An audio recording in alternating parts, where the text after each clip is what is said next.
So as we kind of get through this, I'm going to do a quick little intro into the series. And as you guys have questions as they come up, feel free to use the Q&A function at the bottom of your screens. We will be able to go through all those questions, ideally by the end of this presentation. So definitely keep those ideas coming. We're excited to hear from you.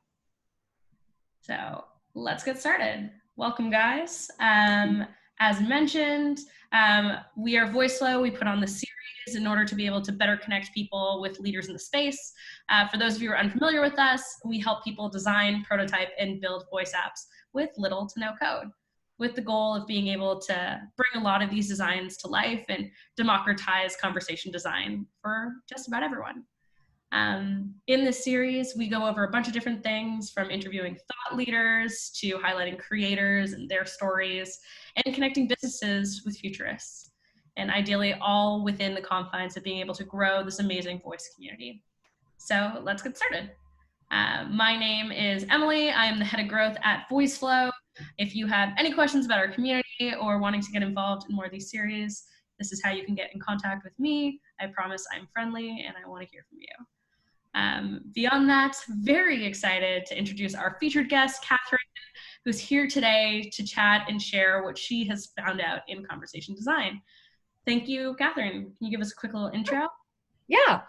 First of all, it's hilarious that you have my Twitter handle there because I am never on Twitter. I can show this at the end, but if you want to get a hold of me, the best way is my first and last name, Kathryn Zdan @gmail.com. So just my background in broad strokes is I have an MFA, a BFA, and an MFA in theater and acting, and I spent over a decade as a performing artist, developer of new plays, choreographer, director, singer, and I got into conversation design kind of by accident. And what was so interesting was that even though they seem, they're in totally different industries and they seem like completely different jobs, so many of the skills that I brought from new play development and my work as an actor were 100% applicable to work as a conversation designer. And my first job in conversation design was at PullString, which was very lucky for me because the whole pro services team of conversation designers, well, not the whole, but most of the team had theater backgrounds. And PullString was founded by a bunch of people from Pixar. So they understood storytelling and narrative and art and how that works with technology.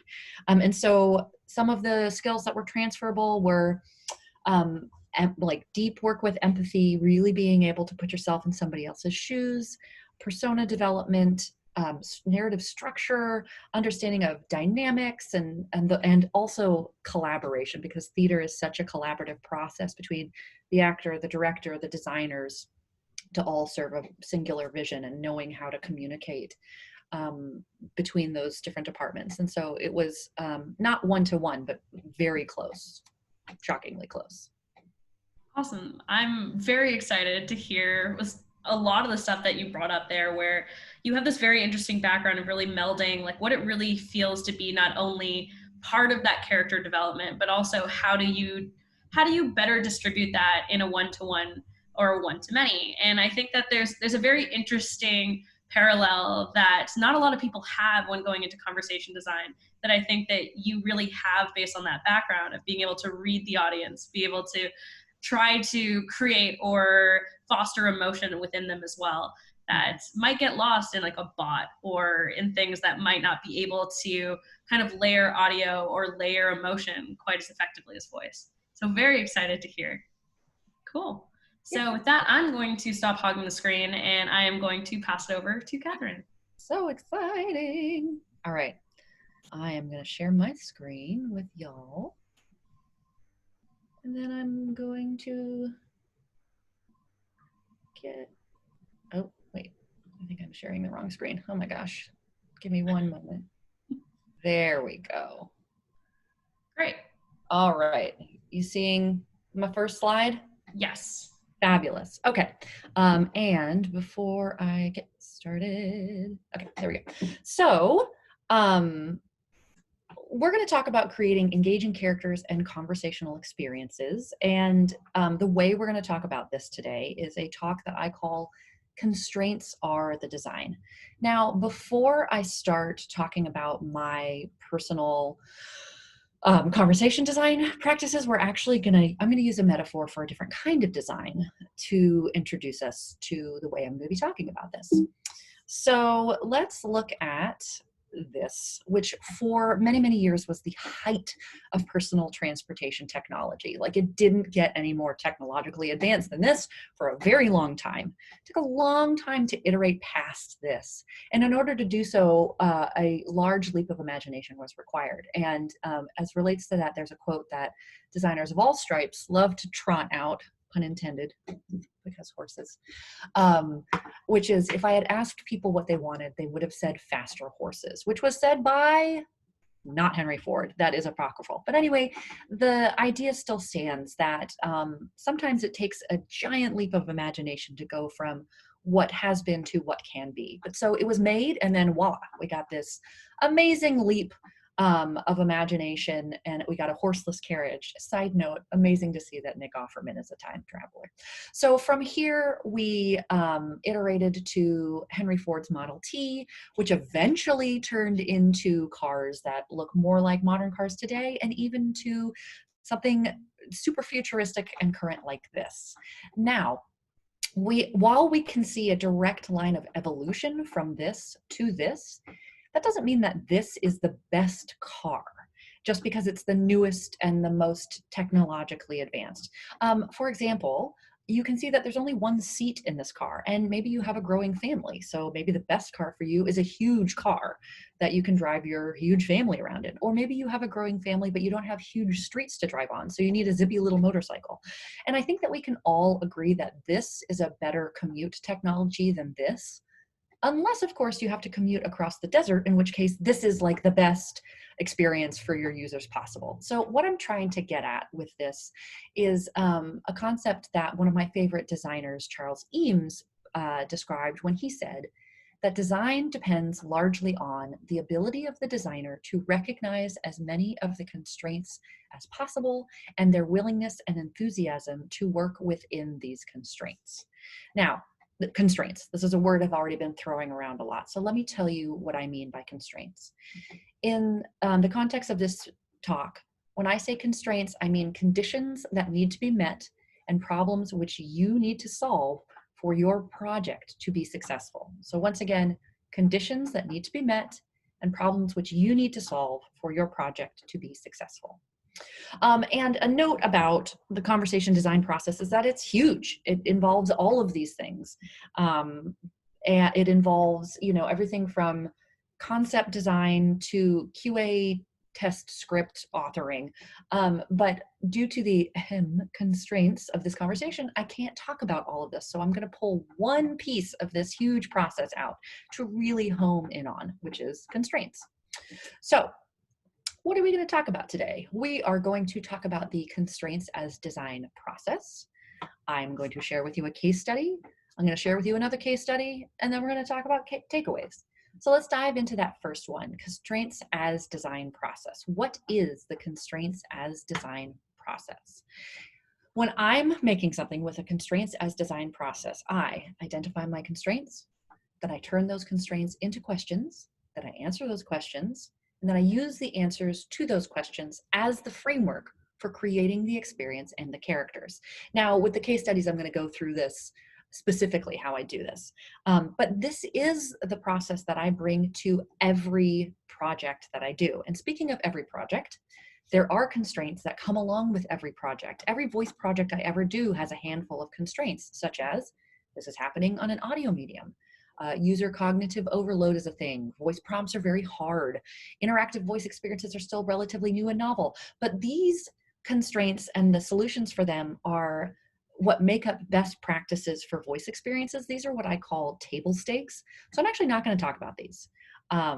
These are what make a voice experience good. But I'm not talking about what makes a voice experience good. We're going to be talking about what makes a voice experience not just good, but really great.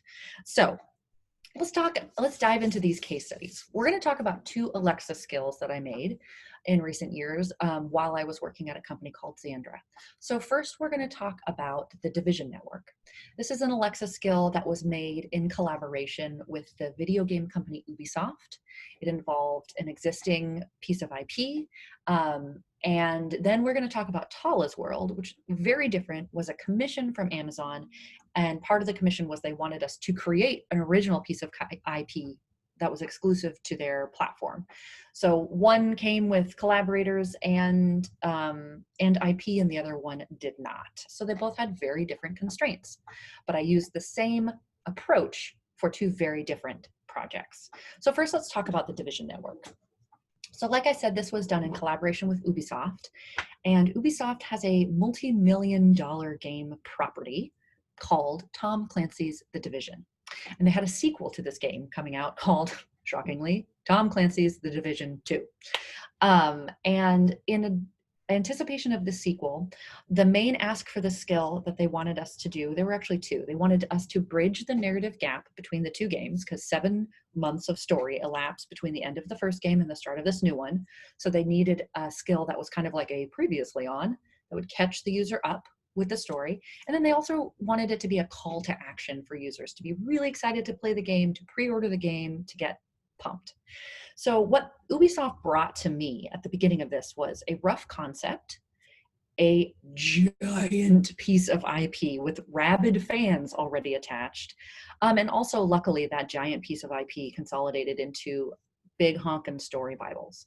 Oh, and side note, we only had 6 weeks to build this. 6 weeks from our first call to the launch of this skill with this high quality, very visible property. So how did I take all of this and begin to design something? Well, the first thing I had to do was I had to get out my Post-its and break it down into bite-sized pieces that I could deal with, because this thing was so behemoth, I needed to break it down.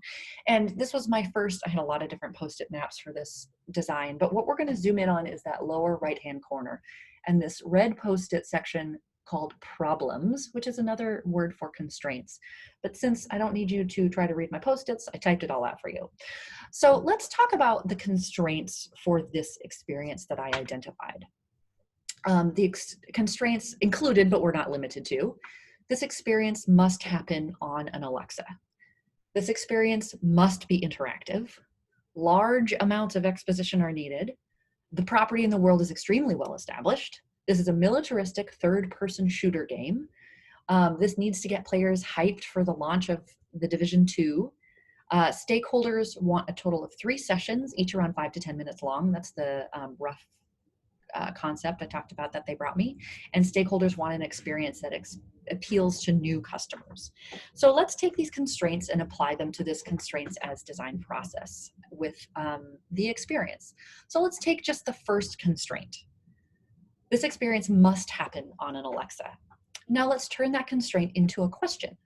Why is this happening on an Alexa? Now there is no one right answer to this. There is the answer that you, the designer, design. So for me in this process, the answer to the question, why is this happening on an Alexa, that I developed was the Shade network. And the Shade network is the in-game AI network, has been compromised by double agents. So our hero has hacked into the Alexa environment. So that is the answer I came up to the question of why is this happening on an Alexa? So that this experience happening on an Alexa isn't just a given, but I use that constraint to bake into the structure of the experience, why it's happening. Let's take another example for experience. The constraint, this experience must be interactive, turns into the question, why is this interactive? And the answer I came up with for this was that this classified material requires authorization and passwords. So again, the interaction isn't because it's quote cool or because it's a voice experience. I designed an experience that necessitated interaction by its very nature. So due to the time constraints that we have, I can't go through all of this with the whole design, but I'm gonna just put a bunch up here so you can see some more experience design choices that came out of constraints. So the constraints we talked about earlier, but haven't touched on, are on the left and on the right. Some of the design choices for experience that I came up with from them were the agent is telling us all of this exposition because they need our help to save the country from tyranny. We've got this well-established world and property, so I'm going to need to do deep research into Story Bible to create a new story that is canon. And in order to do that, I'm also going to incorporate in-game characters and talent. And why is this broken down into multiple episodes and not one like podcast? Well, maybe the agent's actions are secretive and furtive, and the agent can only communicate as much as she has uncovered herself. And there's so much information that we need to get into approximately 20 minutes of content. So that tells me that the writing needs to be dense and to the point. So let's take some of these answers and some of these principles and see how they manifested in the final design. So when you first open the app for the first time, I'm going to play you the audio that you hear, which really is an encapsulation of the experience design for this project. Sorry, I don't know that. No. Sorry, I don't know. Connection with Shade Network activated. Agent, state your name. So that was 12 seconds. And in 12 seconds, we acknowledged the platform. Why is this happening on an Alexa? And we did so in a creative and kind of cheeky way. We established the tone of the experience, this like hacky, technological, militaristic feeling world that we're in. We introduced the character of Isaac. That was the male TTS voice that you heard.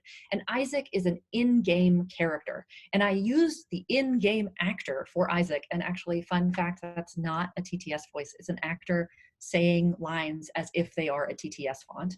So within the first seconds, I provided in-game content to hook established fans of the property, and I required user interaction. The Isaac says, agent, state your name.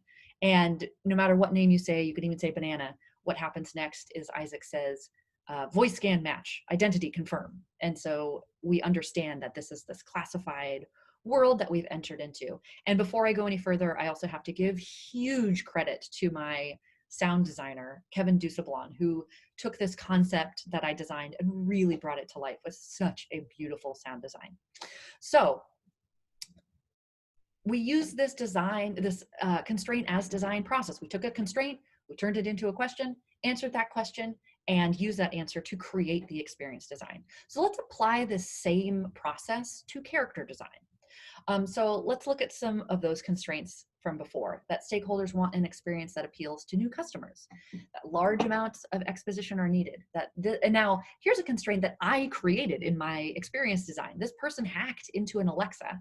And then also that this is a militaristic third-person shooter game. So how do these constraints help me design the character of not Isaac, but as you get further into the skill, the character that ends up being the hero of our story? So let's look at the constraint. Stakeholders want an experience that appeals to new customers. So the questions that I brought from that constraint were, okay, so who is Ubisoft hoping to reach? And what are the values of Ubisoft and how can I reflect that in the character? To answer this question, I conducted stakeholder interviews with people across all kinds of departments, from people in San Francisco and New York and Sweden. And it was really actually impressive that the answers were very in line with one another, that they wanted this skill to feel aspirational, badass, and that they wanted as a company to be more inclusive and attract new customers outside of just like hardcore gamers. So I thought, all right, so what we need for this skill, for this hero, is we need an aspirational, badass person of color. So then let's look at some more character design things that arose from constraints. So this person hacked into an Alexa. So how did they do that? Okay, well, clearly that tells me that she was a securities engineer in her civilian life. She gives us huge amounts of exposition. Why does she do that? Okay, well, she needs the users to help her save the country from tyranny. Why does she go through all that trouble? She's deeply patriotic and holds duty above all else. And then this constraint, which is, this is a militaristic third-person shooter game, which really isn't my bag. Like, that's not a thing that I'm into. So I'm thinking, okay, well, how do I design something that I'm excited given this world? And so I decided, you know what, a badass Black woman who finds herself at the heart of this like military conspiracy is super juicy to me. So again, we use this process of constraint, turn the constraint into a question, answer that question to arrive at character design. And I was really happy that this process that was so quick, I'm telling you, 6 weeks is like no time to create even 20 minutes of content. We were really happy with the results and we got amazing reviews. I really like in this first one, this user said, while I can't tell if this is just great marketing or truly integrated into where I'm at in the game so far, it suggests that with integrated like this, gaming will start to be taken into a new level of immersion. So that tells me as a designer that I did a good job going into the story Bible and creating an experience that was canon. It also, it shows us whether or not we were reaching our goals. These are people talking about how they're so excited for the game to drop. They feel so immersed. The one at the bottom is talking about they pre-ordered the game and took time off to play the game. So this is to say that this process of breaking things down and using those constraints to build your design choices really work. If you're looking at the goals you have for this experience, this will help you reach them. So now, and I know I'm going fast. I have so much information I wish to impart to you, and I only have 30 minutes to do it. So we'll try to answer your questions afterwards if I'm going like lightning speed. So let's now talk about a very different project with very different constraints. Let's talk about Tala's world. So as I mentioned, Amazon came to us and asked us to pitch some ideas for an original piece of IP for their premium subscription service, Free Time, which is for kids, like I think 3 to 12. And they had a lot of material on there for younger users, but they were kind of missing material for 9 to 12-year-olds. So they asked us, pitch us some ideas, and we did. We pitched, I think, 3 ideas. And this one was one that I came up with that I nicknamed Magical Mystery School. And it's the one they wanted. So I had to, the concept was this was going to be an interactive mystery game set in an original fantasy world. So let's look at what my initial constraints were. And because starting from a huge story Bible is one thing, starting from nothing is another. But I used the same process. I began with my constraints. So the constraints that I started with were, this experience must happen on an Alexa. Sounds familiar? This experience must be interactive. The audience are children aged 9 to 12. Stakeholders want a total of at least two playable hours of content. And y'all, that is a lot of content. And they want that broken into multiple sessions.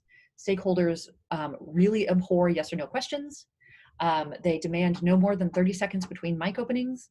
They require an explanation of gameplay up top. And this is a brand new fantasy story with its own complex mythos and internal logic that I'm creating. So let's look at how this process got me to my experience design. So let's take this first constraint. This experience must happen on an Alexa, which, as you saw in the last one, turns into my question, why is this happening on an Alexa? It's very important to me as a designer that I make these givens a part of the experience.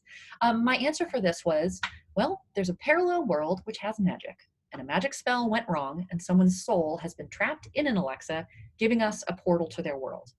Now, never did any of the characters ever say this to the audience. I have pages and pages upon pages of backstory and world building and the history of this world and how it relates and how that all works. And again, it was what I needed in order to design the experience, but that didn't mean that I said this to the user. It influenced and shaped the world and the experience that I designed. And let's look at another one. Another constraint is that stakeholders want a total of 2 playable hours broken into multiple sessions, which brings up the question, how do I break this story into multiple episodes? Like, why isn't it all, again, in like just 2 hours of a podcast? And the answer I came up with was, the magic spell that allows the user to be in the world only lasts for about 10 to 15 minutes at a time. So by the very nature of this spell, you can only be there for 10 to 15 minutes at a time, which creates the episodic structure. So some other parts of the experience that arose from these constraints, how do I make sure that the users like and enjoy the content? Well, I'm going to do a bunch of research to make sure that the characters experience things that the players understand and care about. The stakeholders require an explanation of gameplay up top. And now this is actually something that I had a lot of pushback against, because my personal style as a writer and as a designer is I prefer to keep everything internal to the experience and not to break the fourth wall in order to explain what's happening. So it's like, I say, it's like you don't open a book and the first page of the book isn't saying, you're about to read a book. You're going to read the words and turn the pages until you get to the end of the book. And that is not to say some things do require a breaking of the fourth wall and that kind of an explanation. I just prefer not to use them. But in this case, it was non-negotiable. I had to use an explanation. So I decided if I had to, well, it better be short and magical. And this was I was trying to communicate so much about this new world and this world building. And so how do I do this in a way that's fun and narrative and interaction? And I decided to structure the story as an investigation. So it is literally the user's job to learn about the world and to design interactions that begin very simply and evolve to become more complex so that the onboarding to the gameplay is the gameplay itself.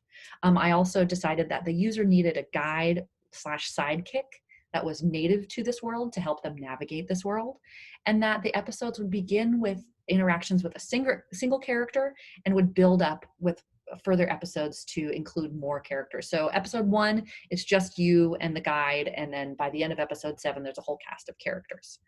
So now we've applied that method to experience, let's apply it to character. So let's look at some more of these constraints and how they helped me design the first character. The user has a guide sidekick to help them navigate the world. That is a constraint that I developed for the experience. So now I have to solve for it for character. The stakeholders abhor yes or no questions, and they demand no more than 30 seconds in between mic openings. So this turns into a constraint. First, the user has a guide sidekick to help them navigate the world. So the question is, who is the sidekick? And the answer to this for us was the sidekick is Blobby, who's the best buddy of the person whose body you are inhabiting in this other world, who's Tala, the Eponymous Tala of Tala's world. So let's look at the next constraints we had, which were stakeholders abhor yes or no prompts, and they demand no more than 30 seconds between prompts. So that turns into the question, why is this interactive, and why does this character Blobby ask the user such complex, frequent questions? That is a lot of prompts for the user, and if they can't be yes or no, then they're complex prompts. So I thought, what kind of a person is constantly asking complex questions? And I decided that this character, Blobby, is nervous, awkward, and insecure. He relies on Tala for help and guidance, and so now he relies on you. So again, this demand from the stakeholders that we have complex, frequent questions turn into a deliberate character choice. And so let's look at how, again, these answers manifest in the actual finished design. And I talked about how there needed to be no more than 30 seconds between mic openings, but this is longer than 30 seconds, but that is because this is the very first thing you hear. The first time you ever open Tala's world, you hear this. You are now entering. Oops, sorry, no. Ah, there we go. You are now entering Tala's world. Listen carefully, answer questions, and prepare yourself for an adventure.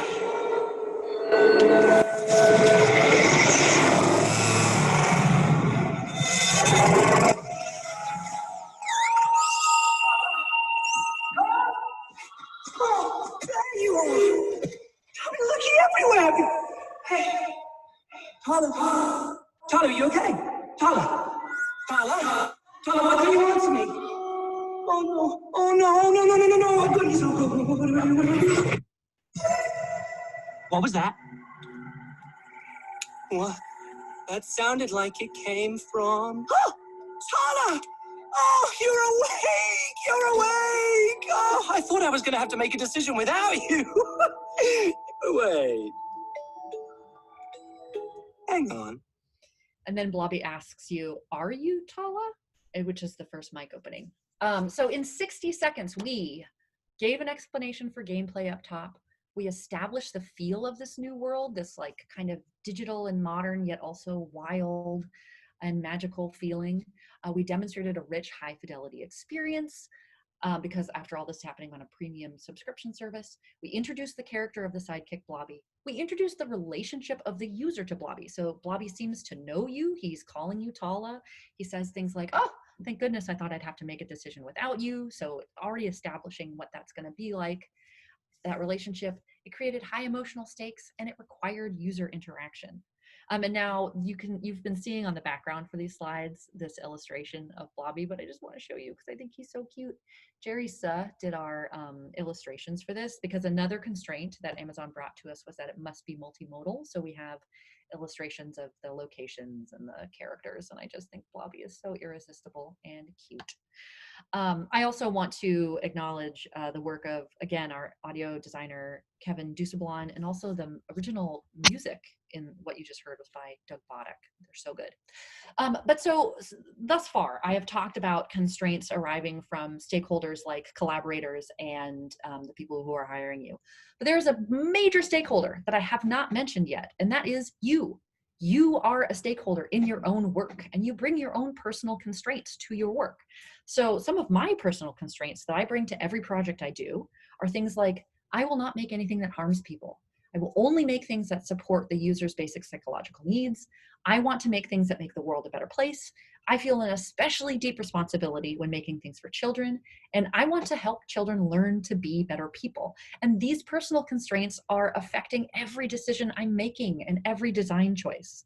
So let's look at this in terms of character, and specifically the character of Blobby. The constraint of I want to help children learn to be better people turns into the question, how does Blobby help the user become a better person?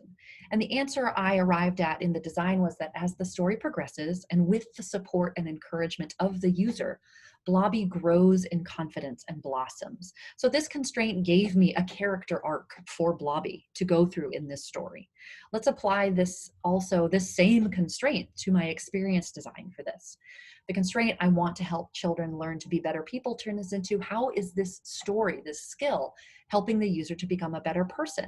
And the answer I arrived at is we create as many opportunities as possible for the user to empathize and help as many different kinds of people as possible. And my personal constraints, my personal ethics that I bring to this resulted in so many parts of the experience, such as things like Tala, the body that you're in. Tala is a werewolf, you find out in the second episode, spoiler alert. So the user experiences being in a body that changes in cycles, and they experience being feeling out of control of their body, which can be a huge empathy building experience for a kid that's never had that. The user also experiences prejudice from other characters in the story because in this world, I decided that werewolves were looked down upon. So the user experiences what it's like to have characters judge them for who they are. They're also forced to empathize with the antagonist and with kinds of people they may be prejudiced against.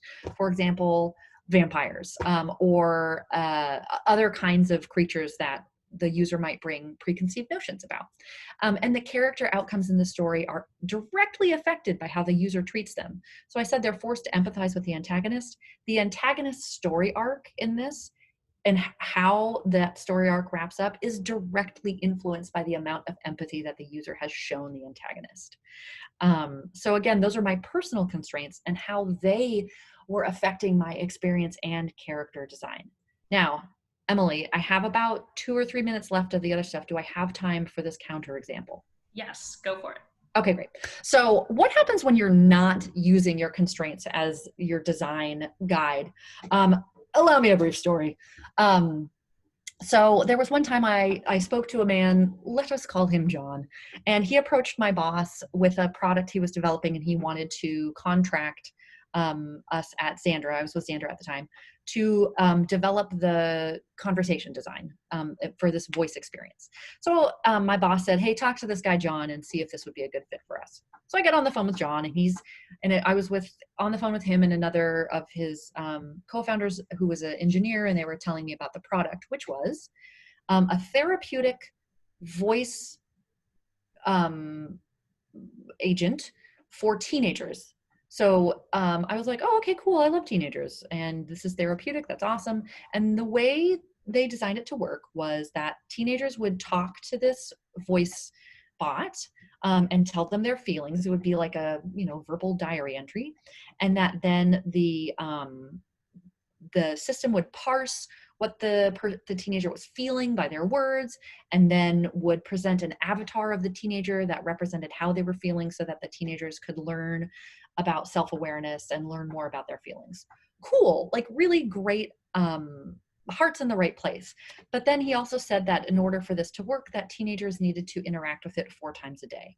And so I said, you know, John, I'm going to stop you right there because I don't think we are the right partner for you on this, because I don't think this should be a voice experience. I think this should be a chatbot. And he said, why? And I said, well, you're wanting teenagers to talk to it 4 times a day and listen to it talk back to them 4 times a day. And teenagers are in school. So most of the day they are in a classroom where they can't be on their phones or have their phones talking to them. Also, they're surrounded by their classmates, so they're not going to want to talk about their like most private feelings. And then even when they're not in school, teenagers don't necessarily have their own private space. And so again, they don't necessarily want to talk out loud or have this application talk out loud to them about their most private feelings. So in order for this therapeutic application to be effective in any way, in order for it to be private, I think it needs to be instead a text chatbot. And there's like a moment of silence. And then the engineer said, wow, could you point me toward a white paper that would tell someone when something should be a voice experience or a chat experience? And no, there, like, such a thing doesn't exist.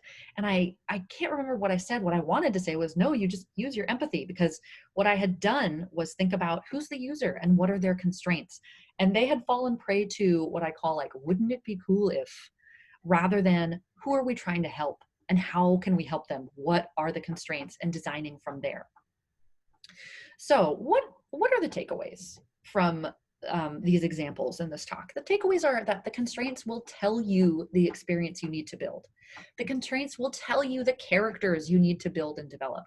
And that the best approach isn't necessarily the newest or the most complex. And that new and complex are in fact their own constraints and don't necessarily serve the needs of the user. For example, this is very complex, but is it good? I mean, I'm sure it's good for someone. But I don't know if I want to meet the person for whom it is good. I don't want to yuck anyone's yum, but this would be very hard to parallel park. So maybe what your user needs looks like this, or maybe it looks like this, or maybe all they need is a camel to get across the desert. All of this is to say that use the constraints, the needs of the project, the needs of the user to illuminate the path you need to guide them on. Some additional resources that I wanted to share with you. These are things that have really shaped the way I think about the design and the kind of designer I am. The Acumen course, online course they did with IDEO, the Introduction to Human-Centered Design course, is amazing. Highly recommend that. Mike Monteiro is incredible. He does a lot of writing and speaking about design and the responsibilities and ethics of the designer, and the principles of good design. And if you're unfamiliar with him, his book, Design as a Job, is a really great place to start. Doesn't take you long to read, really informative, also funny. It is a pure delight. And also his partner, both in business and life, Erica Hall, has written a phenomenal book called Just Enough Research, which is about the research development of your design process. And if you want to know more about the skill, Tala's World, you can go to talasworld.com. And now we arrive at the end of my giant monologue. So thanks for listening, and I'm gonna stop sharing my screen and get out of here so we can do some Q&A. Awesome, thank you so much. All right, I have hastily added a bunch of the questions that came in through the QA, but that does not mean that you can't still add there. So definitely as more questions come up, feel free to use that. We'll try to get through as many as possible. So I'm just going to share my screen and we're going to get started. Alrighty. Can everyone see my screen? Give me a thumbs up, Kathryn, if you can. I totally can. Perfect. Okay. Ooh, some of the Q&A questions are great too. I got it. My Q&A is hidden behind this thing, so I'm going to quickly move that so I can see it. All right, now we're good. Okay. So we're going to kind of do a little bit of a mix, and we'll we'll skip through some of them to make sure that we can get to most of the Q&A that's there. So first, what are some elements that theater and acting lend to conversation design, or that you draw on when you're doing these creations? I think the main one, and something that I talked about a lot, is empathy. Empathy for the user, because, you know, as a theater maker, my whole job was to imagine myself into the heart and mind of another person. So that is baked into the way I see the world at this point. And that makes a huge difference. And like I mentioned up top too, just an understanding for persona, narrative, and dynamics. Designing any work you do, designing anything, teaches you how to design anything, basically, because the principles are good design, whether you're making a beautiful theater project or an awesome voice interaction. How did you first discover conversation design, and what resources did you use? So this is a funny story. So like I said, I'd been a professional performer, actor, theater person for many years, but then I herniated a disc in my back. Actually, a lot of things happened. My mom died. I had a childhood friend die. I herniated a disc, and just so I physically couldn't do the work I had been doing. You know, not only were my performances very physical, but I was driving all around, so I couldn't drive, I couldn't walk, and I decided, like, woof, I need a change in my life. And while I was searching for a job, my creative outlet I was doing was I started writing a blog called Can't Not Cry, about grief and feelings. And it was this very personal blog and this very personal project about grief. And I decided that when I had written 10 entries, I would share it publicly. And so I shared this grief blog, and a friend of mine that I knew through the theater world, Jessica Kitchens, who's a phenomenal designer who's currently with the AR/VR team at Facebook, reached out to me and she said, "Hey, I read your blog. I really loved it. I think you're a great writer. And I work at this company, PullString, and we're hiring conversation designers. And I think you would be great and you should apply." So I was like, great. I had no idea what a conversation designer was. And so I applied for the job. And as it turns out, PullString had a really awesome system. Like I mentioned, they were founded by people from Pixar. And the way they scouted their talent was they looked for highly creative people with arts backgrounds who could create a persona, create an experience, and then they would interview to see if we had logic minds and could be trained to essentially be programmers. So they hired me as a conversation designer, and I honestly thought that what I would be doing was essentially like Mad Libs. I thought I would be given like a conversation structure and that I would just be filling in a word here or there and putting, tweaks on it to make a conversation design, when what my onboarding week was basically learn how to program the logic of a conversation, and every single product that I have ever made has been created from scratch, full, VUI design, everything absolutely new, like looking at the constraints of the project. So what resources did I use? Oh, that's a great question. I mean, I'm so lucky, again, because PullString, which doesn't exist as a company anymore, it's been subsumed by Apple, had this incredible design tool called PullString Author, which really taught me about logic and programming. But then just doing a lot of projects. Yeah, I feel like we're definitely in that stage where everyone, as much as we can pass on knowledge, is also still a tinkerer at heart, where there's this base level logic to get us going, but it's all that creative energy that's really helping build that playbook right now, which is 100%. Me personally, the most exciting thing, kind of talking to people like yourself, is really hearing how everyone kind of reinterprets and creates their own little playbook. Totally. Awesome. Next one. So it's from the audience. How do you determine the intent structure of your experiences, and who is involved? Intent structure. Oh my gosh. Okay. So I could do a whole masterclass on intent authoring and interaction model. Like, I get so super into it. I'm kind of like a mad scientist of interaction model. Like for Tala's world, I think there was something like about 100 different intents. And I think I wrote upwards of 6,000 utterances for those intents. And so determining the intent structure, I always write the script first. So I come up with the concept. I turn that into like some sort of a VUI design that I can get sign off from my stakeholder. And then I sit down to write the script. I write the script that I want to write, and then create the intent structure from that script. So looking at the interaction, like what's the first interaction? What's the first question we are asking the user? So what are we listening for? And for a lot of these skills, actually for both Division Network and Tala's World, I was doing this in collaboration with a wonderful conversation designer, Kate Berman, who's currently at Google. And I saw another question, actually, this relates to how big are these teams I was working on. These huge projects that I was doing, Xandra was a company with a total of 6 people. We had a CEO, head of operations and strategy, and then we had 3 conversation designers and 1 audio designer. So for Tala's World, it was so huge, we hired some contractors like Jerry for the drawings, and we hired some other audio designers. But for the Division Network, it was just myself, Kate Berman, and Kevin, our audio designer. That was it. That was the whole team. And so I wrote the script, and then while I was going on to work on voiceover casting, Kate was going through my script and pulling out the intents. She made a list of the intents, put those in the interaction model, and then I went into the interaction model and built those intents out with utterances. And we worked together to build, to decide what needed to be a slot versus what didn't use slots and how that all worked.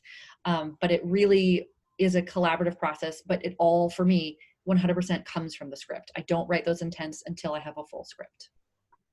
I'm gonna skip through these next 2 so we can keep on with the pace of people asking questions, which is great. So when creating an experience for a client, how do you showcase your proof of concept or testing? Great question.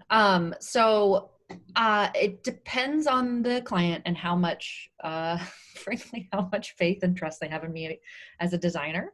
But I do tend to build I'm going to say, what I mean when I say vui right now is a visual representation, like a flow chart of what the experience is going to look like, because there needs to be some kind of document that, because as much as I would like to say to a client, it's just organically going to emerge as I write it, like that just doesn't fly. And so I do build a vui with like a very high level visual representation of how I imagine this experience is going to go, so that we can talk through that and they can say, oh, cool, or they can say, I'm a little concerned about this structure. Then we can tweak that to something that they're comfortable with. And then I can take that, keep that giant structure in mind, and write the script. And honestly, sometimes, again, when I'm writing the script, because I'm one of those artsy-fartsy types, sometimes things will change a little bit. But when they do, I go back to the client and say, hey, remember this was the concept we talked about. In execution, it's changing a little bit. Are we cool with this, or do we need me to go back? So finding a way to express broad concept with them, and then staying in really direct communication through every part of the development. And some clients are like, cool, do your thing, and are really hands off. And some clients want handoffs, every couple of days to really keep an eye on where you are. And also for like concept development, which is often a part of what I'm doing, I'll make a deck and I'll, make them a pitch deck for what I think the experience should sound like and feel like and all of that as well. So depending on what the project is, what the relationship is with the client and their needs, depends on how those deliveries happen. But there is often some kind of flowchart involved, almost always. It's important to be able to like visually describe what's going on, even if it's not a visual medium. Yeah. And we're definitely very biased in that space, but I'm with you on it. How do you decide when to use pre-recorded audio with actors versus poly with SSML? I love this question. This is such a good and important question.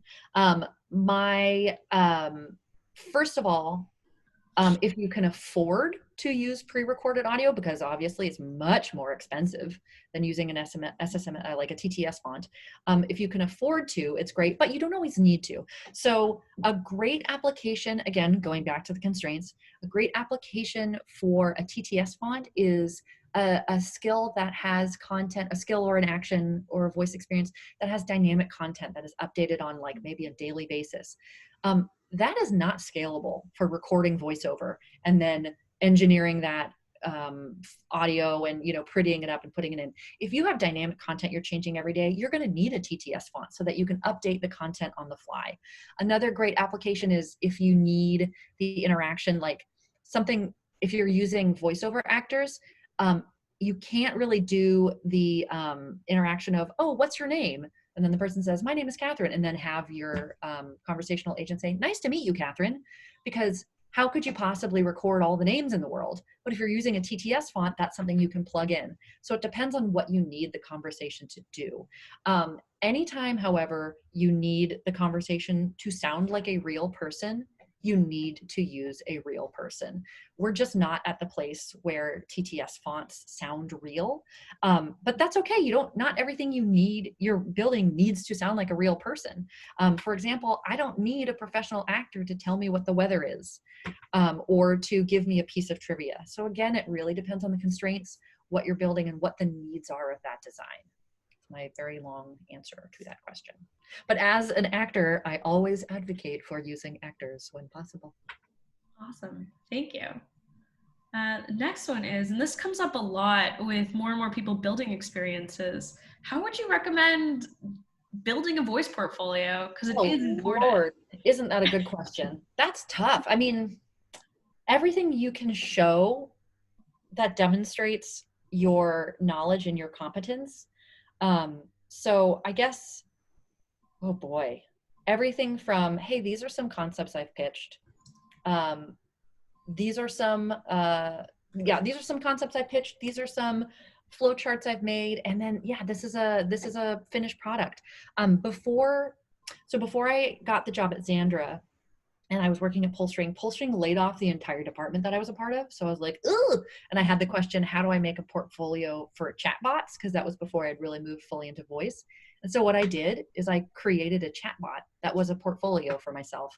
That was something I could send possible employers to be like, hey, go check this out. I made it. I think it's cool. And it wasn't like a resume bot. It was an experience that I thought was fun and funny and cool. And it was a chatbot that was a bad customer. Well, it was a technical customer service situation that would put you in touch with one of 4 customer service agents: Sherlock, from specifically from the Benedict Cumberbatch Sherlock; Dory from Finding Nemo; Archer from the cartoon Archer; and then Kate McKinnon's character from Ghostbusters, because I thought those are 4 people that would be really bad at tech support. And so I used the logic and the programming in my own writing to create a comedic and highly technically proficient experience. And that was like a showcase. So right now, while I'm working as a freelancer, I am also working on a personal passion project that is going to be a voice experience that I can point people to and be like, oh, that's a thing I made. And I can talk to them about the concept design, how I structured it, and how I made all those things, but they can hear the finished product and then talk to me about how my brain works. I love that. That's such a creative way of not only just showing like, yes, like I can do this, here's a checklist of people that I've worked with, but actually like, no, go for it, like interact with it. And plug really for cool. Voiceflow. I'm going to build that on Voiceflow. I love that, even more so now. The next question comes from Jesse in the audience. This is actually in relation to how you mentioned that Tala's world is multimodal. So she's curious, what should conversation designers consider when working on multimodal experiences? And how does that change or influence that design process? Such a good question, Jesse. And this is really sticky right now, actually, because a lot of platforms and stakeholders are requiring that these experiences be multimodal, and multimodal is like kind of a fun, fancy new word. However, industry-wise, we're at a point where only a fraction of your users are going to be able to access the multimodal functionality. So for example, Tala's world had to be multimodal and had to use APL and screen and visual assets. However, I think at the time I was building it, I think the data was that 30% of Alexa users had an Alexa device with a screen. So that meant that 70% of my users did not have a screen. So right now we're in this in-between phase where we have to design things with a multimodal component, but we also have to make sure that it works without the multimodal component. As you know, and as a designer, that really gets my goat. I really don't like that. I would much rather design something that is only audio or that relies on the visuals to complete the thing. As you say, like, as I demonstrated, I asked like, why is this happening on an Alexa? And why is this interactive? And I make those a part of the design. I would very much like to make the visual assets a part of a design that are built in and that are necessary, but you can't do that if you don't know that all of your users can see those assets. So what this means right now in the industry, it means that I design a process that is totally complete with just audio, and then I look at that design and think, how can I expand this and make it richer with the visuals, rather than using the visual design as a part of the initial design or that multimodal design. So right now, I hope this changes, but right now I think of multimodal design as a way to enrich your existing conversational design. And again, I hope we move to a place where those can become really much more integrated. Yeah, no, I love that. I think that what's really important is that context and understanding where, when, like how are people interacting with that device itself, unlike with digital where we know we're designing for a computer screen or a phone or a device that has certain things. We don't know if somebody is talking to their like with Alexa, their Alexa Dot or their TV or the Alexa app on their phone, or their like Ecobee thermostat that's got Alexa on it. We have no idea. So it's tricky. Definitely. I think we'll kind of skip over this one because I think a lot of people have asked that in the past, but we have a ton more that are here for us to kind of get through. So what kind of artifacts do you produce, and what tools do you use to produce them? I talked about flowcharts. I tend to use I'll use draw.io to make flowcharts, or y'all saw a big ol' artifact that I made just then with that presentation. I make a lot of slide decks. I have used, Google Slides for that. I prefer to use Keynote when possible, just because it's a better design tool. Yeah, and actually collaborative docs like Google Docs in general are really great. The other kinds of artifacts, oh man, one of the things that we worked on at Xandra a lot was that there aren't any, if any of you know of a product like this, let me know, drop it in the comments, but there aren't yet any companies that have made like a really good scripting tool for making voice experiences with audio design. So we had to figure out, how do we make a script that the voiceover actors can use, that the designers can use, that the stakeholders can use for review, and that the audio designers can use to like put in sound effects and audio file numbers and all that. And we ended up coming up with a really complex Google Sheet, which we shared with lots of people with all kinds of filters and columns and this and that. But I had to do really intense color coding with a key that would tell you how to navigate, because like an interactive branching narrative, but trying to read it in a single column is really tough. So what artifacts do you produce and tools use to produce them is an evolving conversation. One of the things that PullString had, which was so nice, is you could write the script in PullString and then push a button and it would export that script into a format that was shareable across departments. Like the boring answer is I make a lot of slide decks and I make a lot of flowcharts on draw.io. So. No, that totally makes sense. And I think like there's a lot of room for figuring out how you communicate with stakeholders, how you work with that workflow and make sure that it's accessible. And I think there's a lot of opportunity there. Yeah. The next question is, how big were the teams working on the projects and which roles participated? Great question, Dominik. Like I mentioned, Xandra was a tiny, tiny company. And so like Division Network, like I said, it was Kate Berman. I was the creative lead and the head conversation designer. Kate Berman was my conversation designer, like co-captain. And then Kevin was doing all of the audio design. And we built that. We did all the logic for that on Earplay. And so they were kind of our engineering support, but we didn't have an in-house tool or in-house engineers. We had to partner with tool platforms.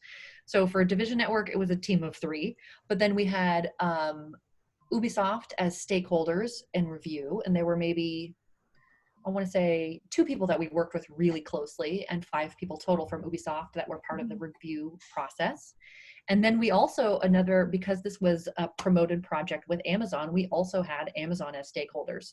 And I had a solutions architect at Amazon that was assigned to the project, and like a person from their team that was kind of spearheading the whole thing. But in terms of actually building and working the project, 3 people on our team.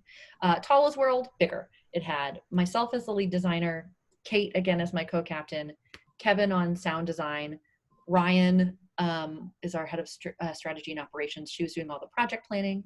And then we used for contractors, Jerry for the art. And then we had a couple people for composing music, a couple more people for additional sound design.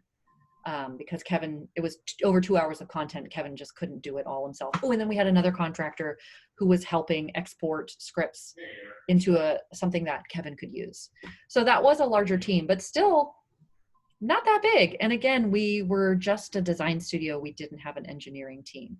But the thing that I have found, and this goes back also to my background as a creative, an artist, is that I have my hands in all pots, from everything from the concept design to the QA testing. And so we were just scrappy and got a lot done. Awesome. We have time for one last question. And this question comes up actually a lot as more and more people are trying to figure out how they can work with clients. But do you have any tips on pricing structure when you're trying to work with new clients? And feel free to use like ballparks or things that are non-specific. Sure. I mean, oh gosh, isn't that tricky? And like one of the things I'm always very happy to be is an individual contributor and not someone who has to do the pricing structure. But, something that, because the kind, like Tala's World, for example, that's a premium experience, and we contracted all those different artists. That's an expensive project. Also, and for the Division Network, that was also an expensive project. And one of the biggest expenses was we were using in-game talent. We cast in-game talent, and they were union SAG actors. So we were paying SAG rates. They were in LA, in New York, and London. So we were renting recording studio time in those different cities. And I was directing all those sessions over, Zoom. And so that was a huge amount of overhead for those. But if you're looking at, if you're pitching a client and you want to talk about pricing structures, something you can do, like we talked earlier about, do you use VoiceOver or do you use a TTS font? Well, that's something you can bake into your pricing structure. You can say, if we use a TTS font, here's how much it's going to cost you. If we use live actors, it's going to cost X. And again, it all depends on what resources you have available. Or I have my own VoiceOver setup here myself. And there have been skills for, actually, I don't know if y'all noticed, but the opening lines of Tala's World were spoken by myself. I'm the voice who introduces it. And I'm also a character in it later on. And some of those were recorded on my iPhone under the covers in my bed because we were on a deadline. So it depends on how scrappy you can be. But even with a small team, when you're doing full sound design and voiceover, it gets expensive real quick. We did Tala's World so scrappy, and I think we took a hit on it, and because Amazon commissioned us for $100,000 to make that. I don't even know how much that we got paid for the Division Network. But again, you can tweak with all levels of, is it going to be a TTS font? Are we going to have sound design? Are we going to use actors? And you can also do something too where you build an MVP with a TTS font. Test with all that, do user acceptance testing, and then as you are able, or as the client is willing to kick in more cash, building up and making that a richer experience once you have that kind of minimum viable structure. Awesome. Thank you so much. I think I'm just gonna skip through this, but do we have any one-liner parting wisdom as we close off for today? Oh my goodness.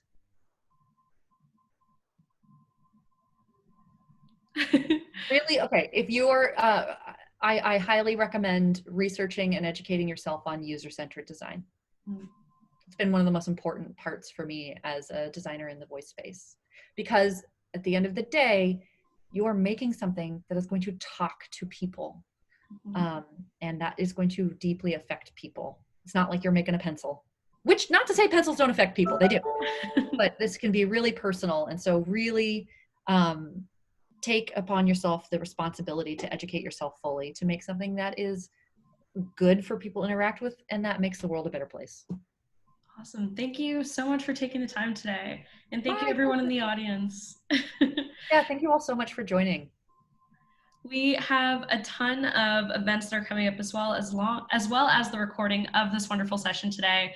So if you are curious on more ways that you can dive deeper into conversation design, we have a bunch of events coming up, from structuring a product team to doing more live builds with Nico, both happening next week, as well as we will be interviewing Creativity Inc., whom we partnered with for the new release of APL for audio. So you can check that out as well. That date will be coming soon. And if you guys are not already a part of it, we'd love to hear from you. We want to know what you guys are working on. We want to be able to help in whatever way we can. Definitely check out our community, and you can find that at bit.ly/vfcommunity. And thanks again, everyone, for joining. This recording and all of our past recordings are going to be made available at Voiceflow events. Thanks so much, guys. Thank you. Bye.